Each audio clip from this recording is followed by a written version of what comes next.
August 15వ తేదీ 'Pushpa' cinema విడుదల వాయిదా పడటంతో ఎన్నో సినిమాలు అదే రోజు ప్రేక్షకుల ముందుకు వస్తున్న సంగతి తెలిసిందే. ఈ క్రమంలోనే బాక్సాఫీస్ వద్ద భారీ పోటీ ఉండబోతుంది. డైరెక్టర్ హరీష్ శంకర్ దర్శకత్వంలో రవితేజ నటించిన 'మిస్టర్ బచ్చన్' సినిమాతో పాటు పూరి జగన్నాథ్, రామ్ కాంబినేషన్లో రాబోతున్న 'డబుల్ స్మార్ట్' సినిమాలు కూడా అదే రోజు రాబోతూ ఉన్నాయి.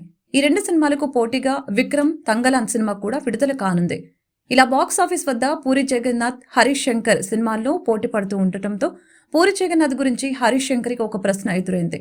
ఒక రైటర్, డైరెక్టర్‌గా పూరి ప్రభావం మీపై ఎంత ఉందని యాంకర్ అడిగిన ప్రశ్నకి హరీష్ సూటిగా సమాధానం చెప్పారు.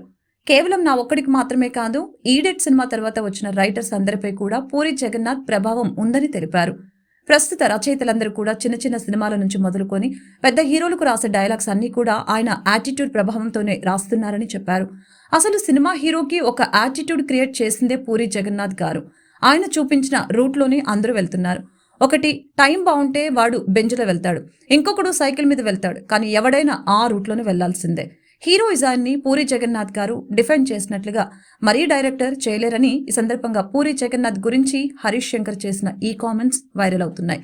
పూరి గారు ఒక డైరెక్టర్ కాదు, ఒక కల్ట్. ఆయన సినిమాలకు సెపరేట్ ఫ్యాన్ ఫాలోయింగ్ ఉంటుంది అంటూ పూరి జగన్నాథ్ గురించి, ఆయన సినిమాల గురించి హరీష్ శంకర్ ఎంతో ఆసక్తికరమైన విషయాలను వెల్లడించారు.